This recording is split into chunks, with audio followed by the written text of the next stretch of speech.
তুমি মানি নিও এ যদি না মানিব এই আন্দোলন চালু রহিব।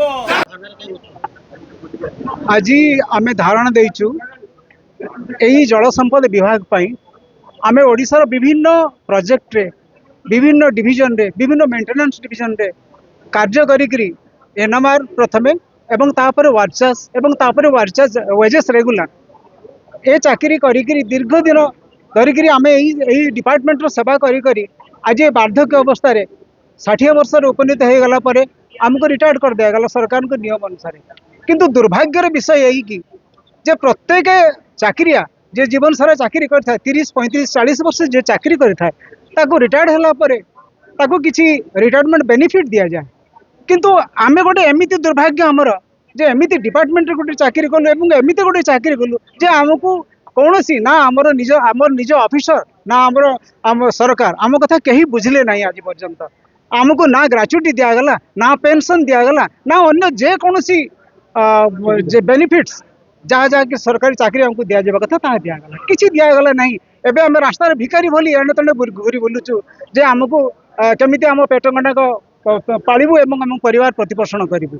विभिन्न रोग रे समस्त जानिचंती जे 60 वर्ष पर केमिति विभिन्न रोगाक्रांत हो जाती लोक मैंने विभिन्न रोग रे पीड़ित होती आम पाखे ना औषध खाଇବା पैसा अच्छी ना परिवार चलैया पैसा अच्छी।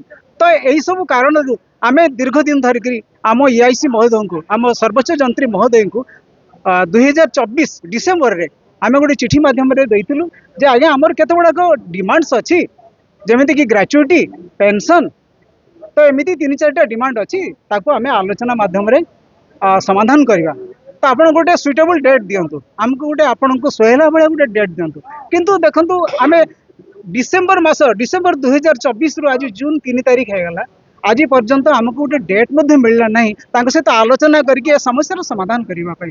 तेणु आठू कौन आ दुर्भाग्य हो पारे आम जहाँ आम निजर सर्वस्व आम जवानी आमर परिवार को छाड़ी आम सब प्रकार काम करूँ किंतु आज पर्यंत आम तार कौन सुफल पाइलु नहीं एवं से आम सहित अच्छा आज आमको माने कहवाक ये लगुच द्विधा लगु। प्रथम आम डिमांड है ग्रेचुटी अधिनियम आम जो 1972 अनुजाई एनएमआर डीएलआर मूल प्रवेश तारीख रु अवसर पर्यंत कार्यकाल को हिसाब करी आमको सुधस ग्रेचुटी प्रदान करंतु।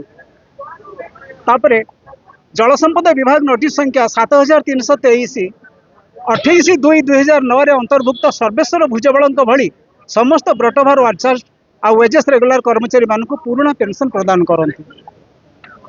कर्तृपक्ष मानक कार्यालय रे दीर्घ दिन धरी पड़ी रही वेजेस रेगुलर पे प्रोटेक्शन फाइल तुरंत समाधान करा जाय अव्यवहृत छुट्टी दरमा वार्चार्स समूह हिसाब करी आमको प्रदान करा जाऊ।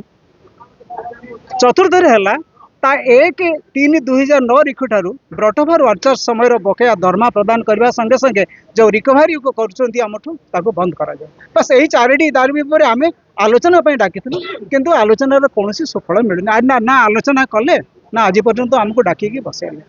तो ये है मोर दुर्भाग्य सर। पूज्यस्वत सारे मोर आंतरिकता ग्रहण करेंगे एवं मोर भाई मान संगे संगे मोर बाकिया पाउना प्रदान करने मु आज एठारे दंडायमान होइछि।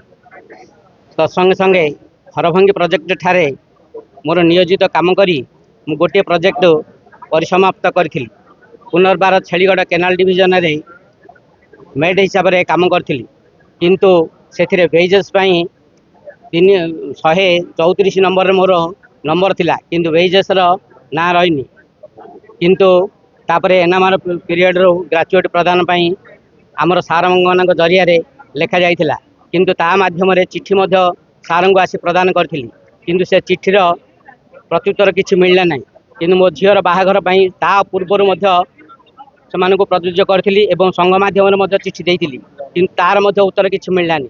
ब्रह्मपुर सर्दन सर्कल रे मो आमर ईआईसी को प्रदान करी किंतु तार किसी उत्तर मिललानी एवं पेंशन मिलवाई मोर मिलवा संगे संगे मो भाई मानकर मिलवाई मु आपण ठारे आज आवेदन करुछि।